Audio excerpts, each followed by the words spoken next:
Selamat pagi, berjumpa kembali bersama saya Sandro Jabrik. Wong ganteng sak donya, mohon untuk tidak menyebutkan nama dan identitas dalam peromongan kita, karena peromongan kita naikkan dalam konten YouTube. Gila Taiwan. Bagaimana Taiwan kabarnya, Mbak? Panas banget, Mas. Panas. Gila. Sama dong. Saya ini mau curhat, Mas. Oh, boleh. Selama saya bekerja di luar negeri 5 tahun, itu saya nggak punya hasil. Dan saya dibohongi oleh keluarga saya sendiri, yaitu ibu saya. Wah, cerit. Berat. Saya pernah bekerja di Singapura 2 tahun, pernah bekerja di Taiwan 3 tahun. Itu saya bekerja di Singapura itu jarang hampir libur.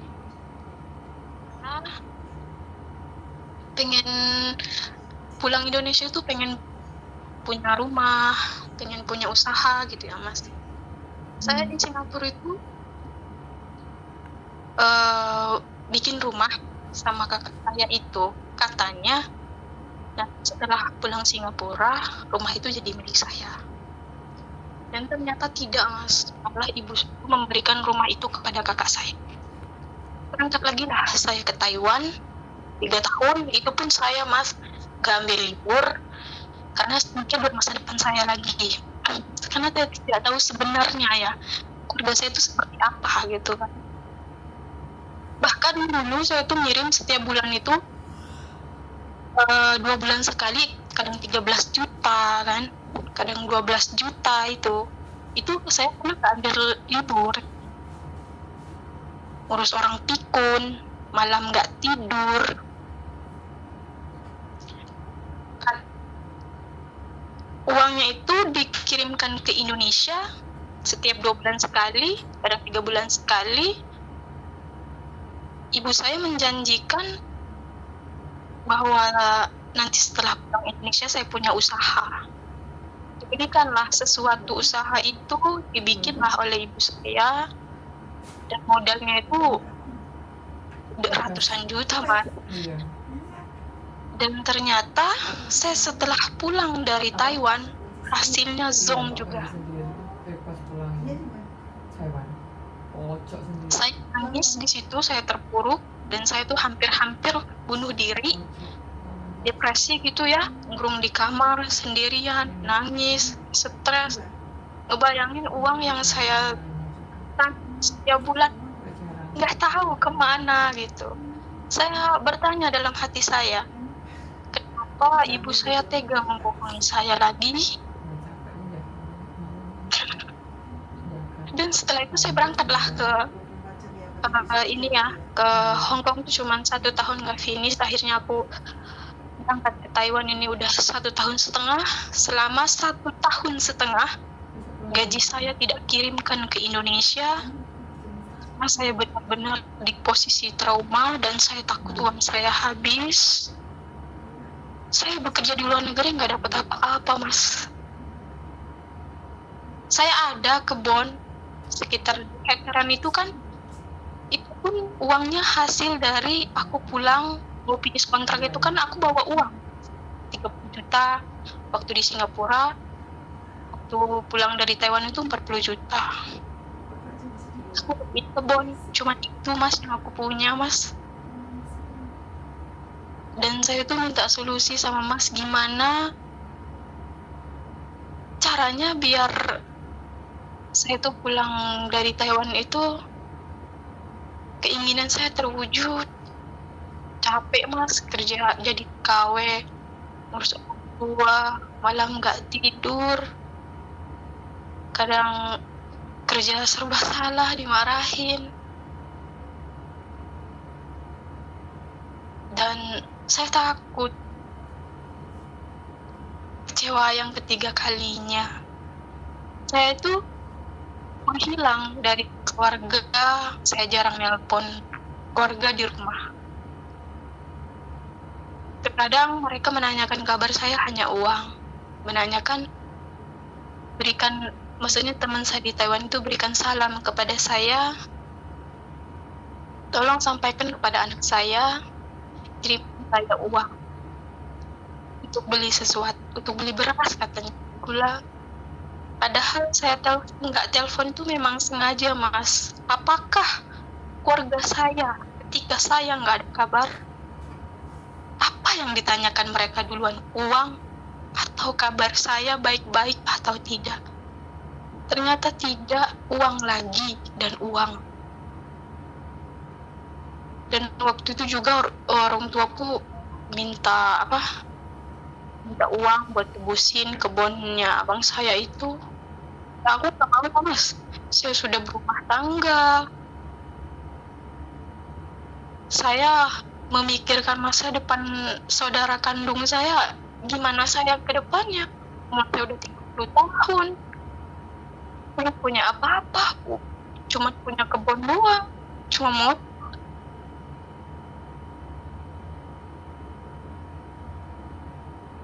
Itu gimana solusinya ya, Mas ya? Tapi uangnya selama 1,5 tahun itu saya simpen, Mas, di bank sini, di bank Taiwan. Belum saya pernah ambil itu uang. Terkadang saya kalau liburnya kan aku ambil 2 bulan sekali karena majikan aku baik, kerjaan juga santai. Hanya aku 2 bulan sekali. Terkadang ya nabung 8 juta kalau nggak libur, kadang 8,5. Kalau libur ya nggak segitu kalau nabungnya.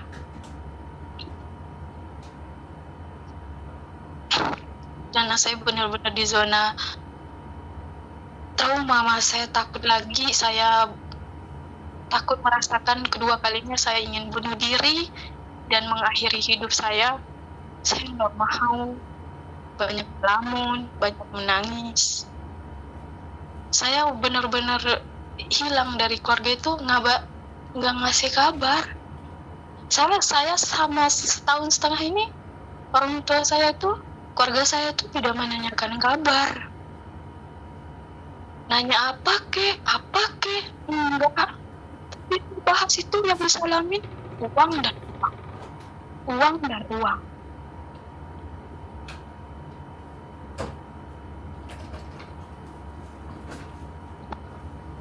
Halo, Halo, Mas. lanjutin Mbak.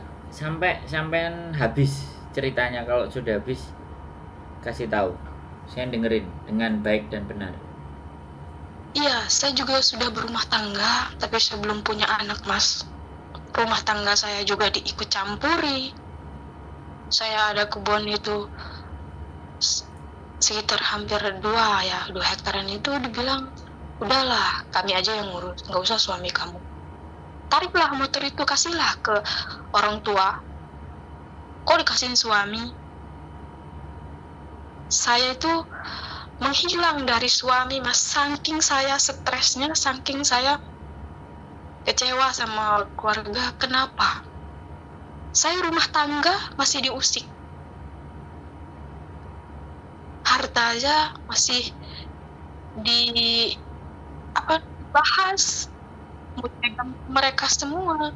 Lalu gimana suami saya? Saya sampai bilang sama suami saya berbohong. Padahal saya selama 1,5 tahun saya setia sama suami saya. Saya nggak pernah selingkuh. Walaupun saya ada libur di sini, walaupun ada TKL. Terus saya setia sama suami saya. Saya bilang sama suami saya, ayo sampai sini aja, aku udah punya yang lain. Padahal enggak, Mas, karena saya tertekan dari keluarga. Dibahas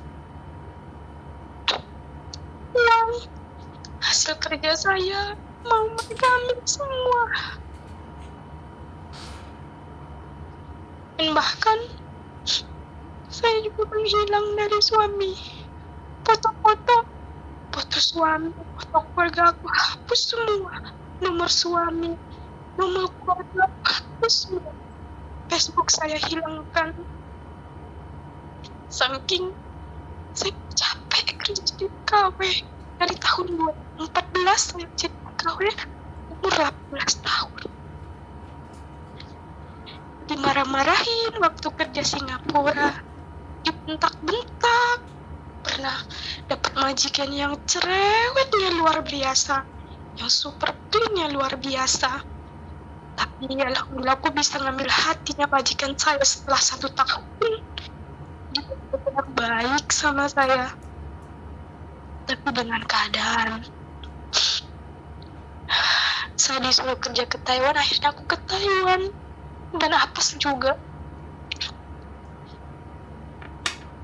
Kadang saya berpikir, saya salah ngasih orang tua 500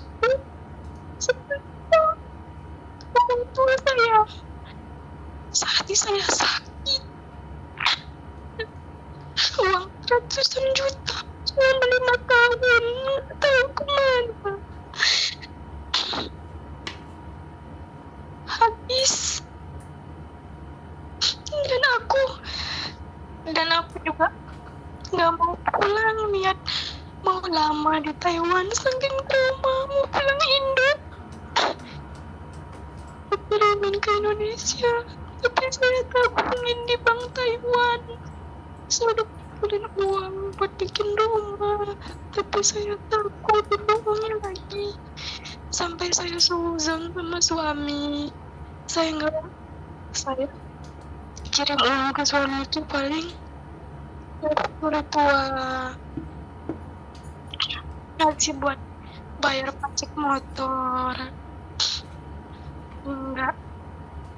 Saya nggak kayak perempuan lain yang modal ke suami sekian juta, puluhan juta. Enggak, Mas. Suami saya paling anti sama laki-laki yang minta uang sama perempuan, apalagi minta utang sama perempuan. Kadang siapa salah ya sama suami saya kayak gitu. Sama suami saya serabutan di kampung.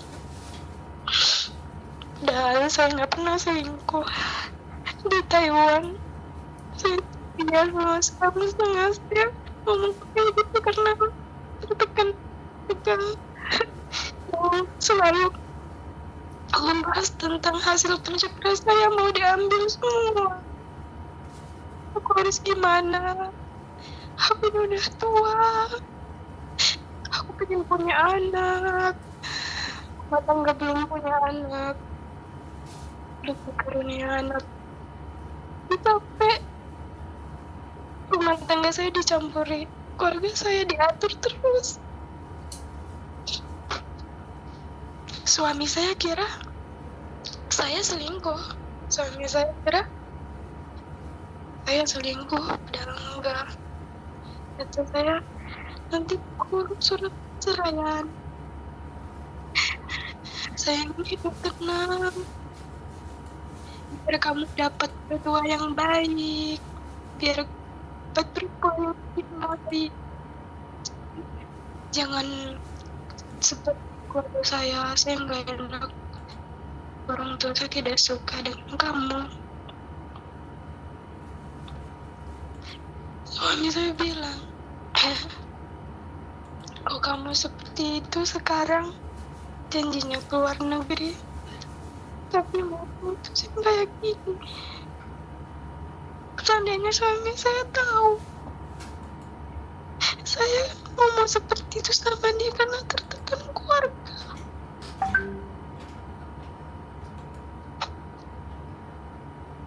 Seorang ibu kandung sendiri tega membohongi anak kandungnya.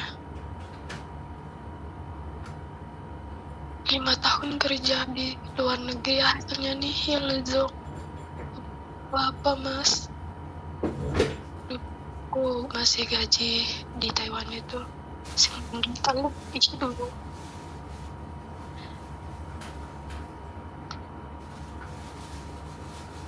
Dan saya minta solusi, Mas, gimana caranya biar impian saya terwujud. Saya udah ngumpulin uang, saya punya cita-cita pengen buat rumah, biar hasilnya kelihatan, Mas. Saya benar nggak punya, cuman punya kebun, punya motor itu doang. Karena motor itu pun uangnya, saya kan mau finish kontrak gitu ya, pasti saya bawa uang 40 juta. Itu kemarin ke Taiwan, saya beli motor. Itu pun kebun juga, hasil saya dari mau finish kontrak, saya bawa uang. Saya trauma. Sama suami saya trauma. Sama suami pun saya menganggap dia tuh seperti keluarga saya gitu. Hanya manfaatin saya. Saya benar-benar kayak ketakutan gitu Mas. Kadang suka nangis, suka melamun sendiri. Saya takut lagi. Mbak suami saya bilang sih nggak mungkin lah ngehabisin uang kamu. Kalau kamu kirim pasti saya buatin rumah atas nama kamu. Tapi saya takut. Saya benar-benar di zona takut sekarang, di zona trauma. Aku nggak mau ngerasain bunuh diri yang kedua kalinya. Aku tuh hampir-hampir minum baygon yang kaleng itu Mas. Saya taruh hampir seminggu. Saya dalam lampu sendiri. Sampai mau ambil pisau, mau sayat-sayat tangan saya, saking saya nggak kuat gitu ya, ngebayangin kerja luar negeri bentak-bentak, malam nggak pernah tidur, terus ngambil libur, terus aku takut sama keluarga sendiri. Aku sayang sama keluarga ketika saya punya uang, tapi setelah saya nggak punya uang, saya dibuang, saya diusir dari rumah. Saya masih ingat itu. Dan saya sekarang udah menghilang dari keluarga. Menghilang dari keluarga itu karena rasa kecewa. Buat apa gitu?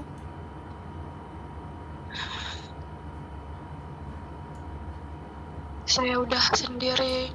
Terkadang juga kalau udah kesel saya paling denger YouTube, musikan gitu-gitu aja, nggak ada yang lain. Karena tertekan dari keluarga, saya memutuskan pergi dari suami aku, melupakan semuanya. Dan saya mau pulang Indonesia, saya takut. Mau pulang Indonesia, saya trauma. Nanti susah saya dibuang lagi sama keluarga saya diusir dari rumah. Aku nggak mau ngerasain itu. Apa yang aku korbankan untuk kedua orang tua, nggak ada rasa terima kasih, nggak ada rasa ketulusan, adalah benar-benar tulus.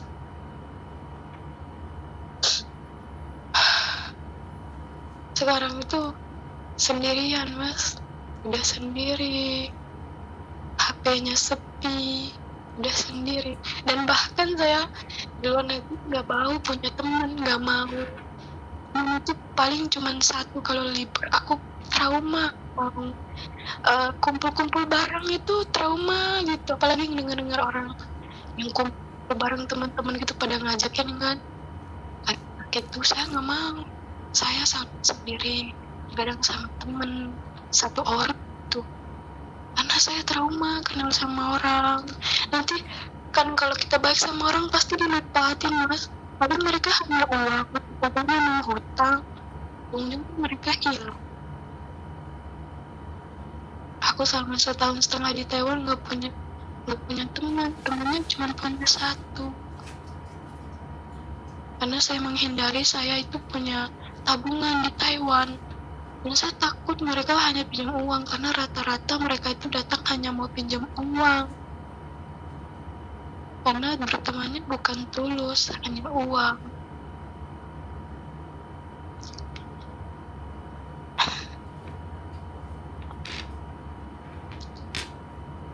Itu gimana ya Mas solusinya Mas? Kepada siapa saya harus akan uang ini? Saya kadang pikir, ya Allah, uang saya udah kumpulin, saya pengen punya rumah, saya pengen sendiri gitu, kelihatan di depan mata saya saat saya pulang Indonesia. Apakah bisa ya Allah, apakah bisa? Seandainya pulang Indonesia itu bisa bawa uang ratusan juta, ini gak akan kukirimkan. Orang tua saya tahu uangnya habis sama suami, padahal enggak. Saya sempat baik-baik.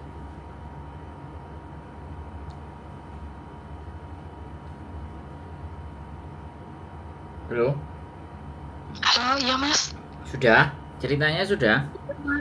Udah Mas, saya segitu aja. Saya minta solusi, Mas. Bisa, Mas, kerja Oke. tahun 2014. 20 menit ceritanya sampean sudah. Oke. Jadi sampean sudah ngumpul uang mau bawa pulang. Takut ada kena masalah. Jadi gini, Mbak. Kan kalau di Taiwan juga ada toh bank BNI atau BRI atau Mandiri kan ada toh. Saya nabungnya di pos Taiwan, di Ya. bank Taiwan. Saya ngomong, Nggak di- saya tanya ke sampean. Bank Indonesia kan ada kan? Iya, ada. Bank Indonesia nggak ada kalau di Taiwan. Bank Indonesia ada, bank BRI, bank BNI. Nah, sampean tanya ke mereka, bisa nggak buka rekening? Oh, Jadi buka rekening, jadi uangnya dikirimkan di rekening sampean sendiri atas nama sampean sendiri. Kalau di Hongkong kan bisa BNI, Mandiri itu dibuka atas nama kita sendiri, terus uang Taiwan, uang Hongkongnya disimpan di situ. Terus bikin internet banking baru kalau mau kirim ke siapa-siapa bisa. Sampean cari tahu dulu. Ya kita urusannya kita selesaikan dulu yang masalah uang kan, pertanyaan sampean uang mau bawa ke Indonesia untuk beli rumah di Indonesia kan. iya, Mas. Oke, makanya saya ngomong ya kan, sampean ganti dengerin. Saya tadi udah dengerin 20 menit. Dan sekarang gilirannya saya ngomong, cari bank Indonesia di Taiwan. Tapi ingat jangan banyak nanya-nanya. Kalau nanya bank BRI-nya di mana atau bank BNI-nya udah. Kalau dia tanya macam-macam jawabannya enggak, mau tahu aja, ada ATM rusak mau betulin, bilang aja gitu. Karena kalau orang-orang sudah, kalau sampean nggak bisa nyari info sendiri kemudian pakai nanya, nah ini orang yang nanya itu bisa menjadikan sampean korban lagi. Makanya kan tanya, cukup tahu, datang ke banknya, tanya dengan paspor saya dan ID saya Taiwan, bisa nggak saya buka rekening? Bisa dipahami nggak? Bisa, Mas. Nah, sampean tinggal taruh uangnya di situ, jadi pulang bawa secukupnya aja di tangan. Jadi di rekening Indonesia nanti ada bikin ATM, ya kan. Nah baru tanya sama pembukaan rekening tadi, ini rekening ini di daerah mana gitu kan. Bisa oh Jakarta gini, ya sudah. Nanti sampean pulang ke Indonesia, datang ke kantornya itu, dibikinin ATM sama buku. Kalau memang di Taiwannya sudah bisa, karena aku nggak ngerti Taiwan ya, sekali lagi aku nggak ngerti Taiwan, tapi minimalnya saya kasih tahu caranya buka di Taiwan biar sampean nggak bawa uang gelondongan gitu loh. Bisa dipahami nggak? Bisa, Mas. Nah udah bikin rekening di Indonesia. Terus yang kedua, sampean pengen punya rumah, sebaiknya ya kalau memang mau beli rumah, sebaiknya sampean cari perumahan yang tidak di daerahnya sampean. Jadi sekalian menjauh dari keluarga. Misalnya sampean keluarganya ada di Madiun. Nah, sampean bikin rumahnya cari rumahnya bisa di Nganjuk, bisa di Ngawi, bisa dari Sragen. Yang kira-kira info perumahan itu bisa dibeli cash. Jadi nggak usah yang gede-gede. Dan jangan deket-deket keluarga lagi, karena itu akan menambah persoalan baru. Ya. Jadi yang menjadi permasalahan di sini kan sampean cerita dari 20 menit tadi kan keluarga. Saya nggak melihat cerita keluarga kepada sampean ya. Saya hanya menelaah apa yang sampean sampaikan. Jadi kalau memang ada masalah keluarga ya sampean bikin rumahnya jangan di kampung atau di desa atau di kecamatan atau bahkan di kabupatennya rumah sampean. Cari yang lebih jauh, kan sampean pingin tenang. Iya. Ya, cari perumahan kalau ada yang 250 juta, 350 juta, kalau uang sampean cukup, nah dibeli aja. Atau kalau bisa yang masih ada sisanya. Nah, selanjutnya, sekali lagi selanjutnya, otomatis kalau sampean sudah punya rumah, nah boleh dikontrakkan kalau seandainya sampai nanti bawa balik kerja lagi. Kalau dikontrakkan kan langsung minimal setahun, 2 tahun, 3 tahun kan enak gitu loh. Iya, Mas. Nah, kalau sampean ngontrakin rumah misalnya, terus sampean masih pingin tinggal di Indonesia, ya ngekos aja nggak apa-apa. Yang penting kan sampean tenang, tidak dicampurin sama keluarga. Kalau sampean mau balik keluarga ya nggak apa-apa, telepon dulu, tapi uangnya udah sampean belikan rumah, nggak apa-apa. Ya kalau mereka merespon sampean baik-baik ya nggak masalah. Kalau mereka merespon nggak baik kan uangnya udah jadi rumah. Intinya sampean minggir gitu loh. Kalau benar itu ceritanya sampean, keluarga yang benar-benar tega kepada sampean, bahkan itu orang tua sendiri, ya sudah, kita cari hidup di tempat hidup yang lain, jangan balik lagi ke situ. Paling nanti kalau punya nomor telepon tetangga, mamaku baik nggak? Baik. Mamaku sehat, sudah. Gitu aja, sampean tinggal tenang di tempat yang lain. Itu kalau solusinya sebenarnya gampang, ya kan. Kalau sampean udah blokir semua dan memang sengaja menghilang, ya nggak apa-apa, sampai sampean tenang dan siap lagi untuk ngobrol dan bicara sama mereka. Kalau sama suami ya, kalau memang nggak bisa dilanjutin, yang selesaikan. Kalau mau dilanjutin ya monggo, terserah sampean. Kalau nggak dilanjutin ya sudah, cari suami baru lagi di Taiwan, bukan orang Indonesia, yang orang Taiwan, atau kerja di Hong Kong, cari orang Hong Kong yang sudah bukan orang kita lokal sendiri gitu. Kalau sampean merasa trauma. Halo Mas. Yang sampean mau kan hidupnya tenang toh. Iya. Nah ketika dengan keluarga sampean nggak tenang, ya sudah, sampean sendiri aja untuk menenangkan pikiran sampai sampean benar-benar siap lagi untuk kembali ke keluarga. Nggak apa-apa.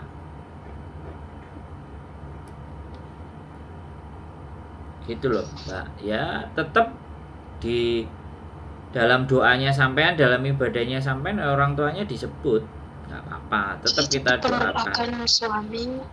Apa? Saya tetap mendoakan orang tua. Saya tetap mendoakan suami yang menjadi suami yang baik, rezekinya lancar. Saya tetap mendoakan orang tua saya juga. Saya nggak pernah lupa doa untuk ya mereka. Sudah. Jadi sebenarnya masalah sampean kan kelar toh? Iya Mas, saya kan sebenarnya minta gimana ya, orang ibu saya tuh misalnya dia nggak usah dipikirin Mbak.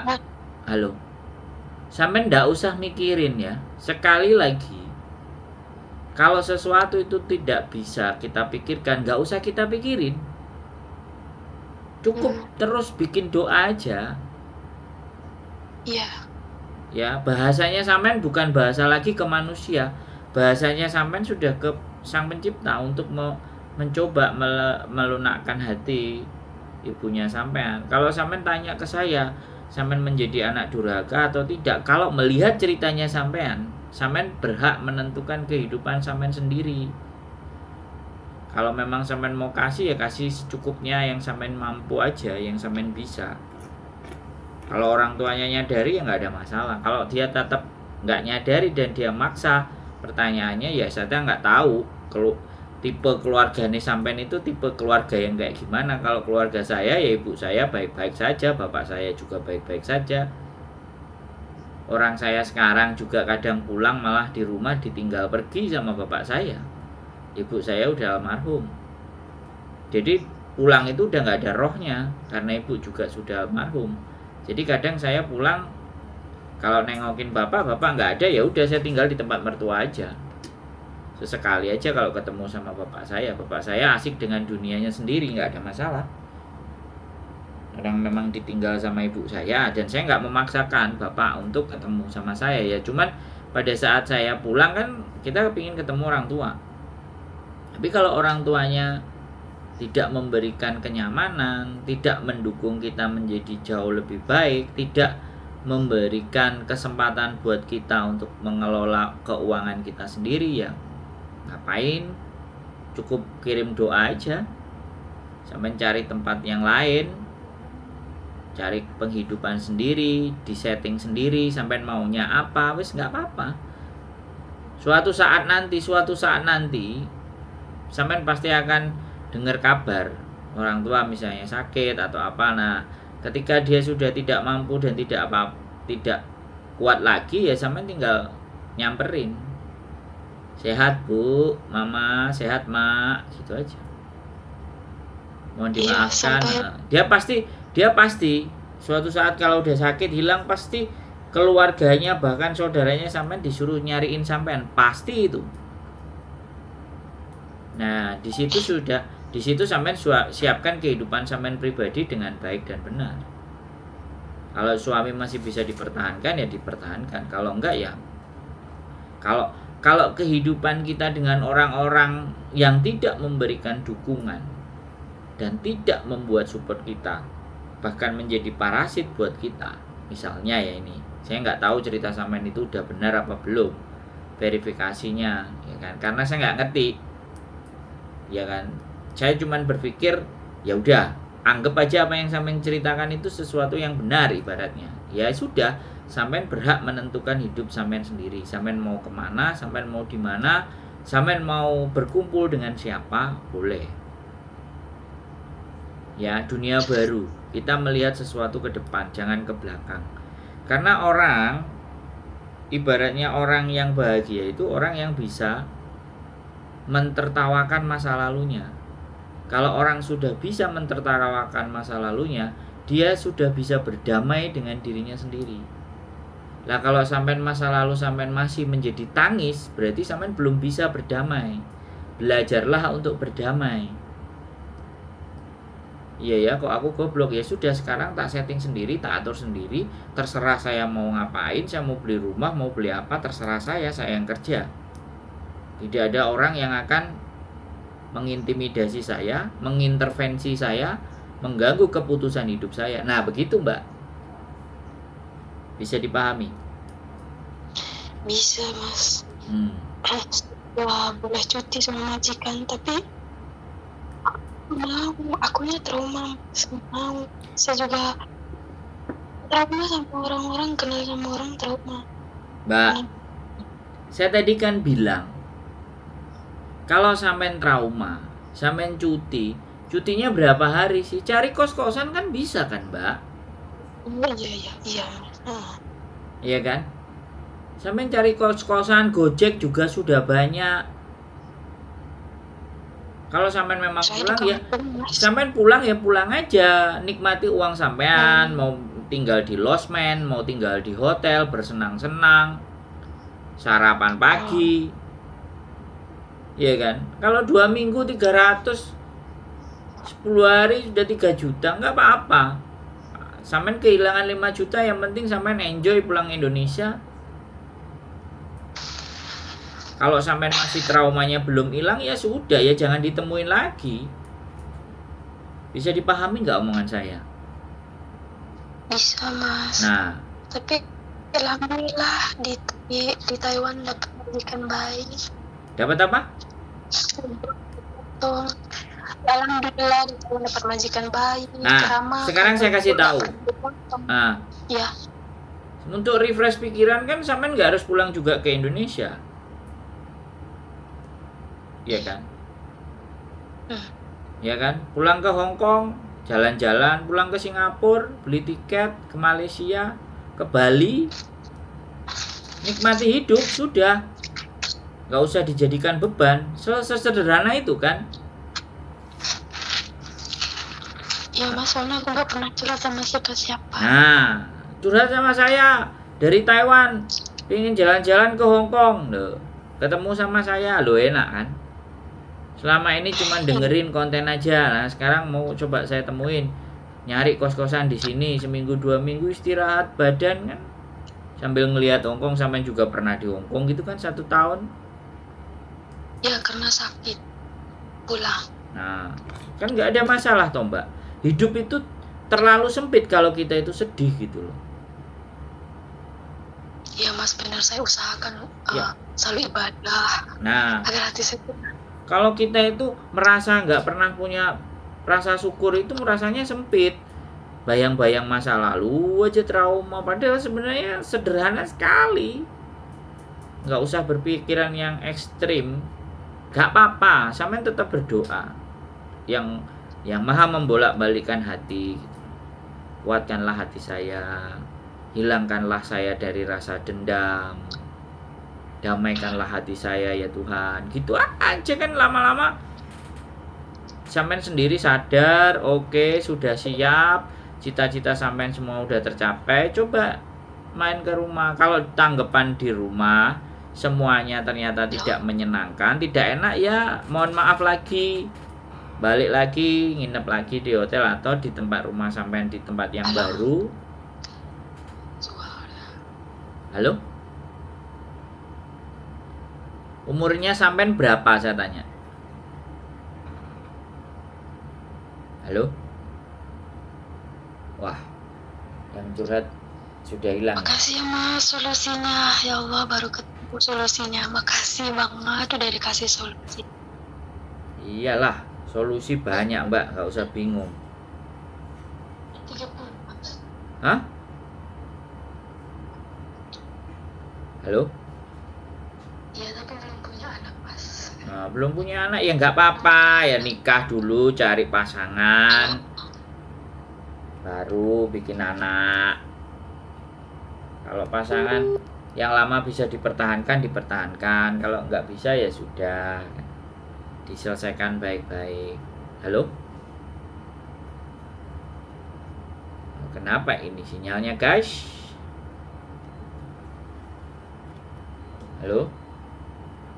Oke lah ya teman-teman semuanya, tidak ada harus yang dirisaukan di muka bumi ini, ya kan. Penelpon dari Taiwan, tahu-tahu langsung menangis pilu, menangis sedih. Ya mbok, ditangisi wong mbok.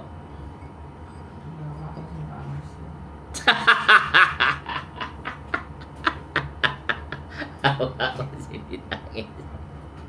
Jadi kayak gitu ya teman-teman. Ya sebisa mungkin masalah kehidupan pasti selalu ada, tapi bukan berarti punya duit pengen beli rumah ya beli rumah, ya kan. Pengen punya anak ya menikah, cari suami yang cocok, kan beres.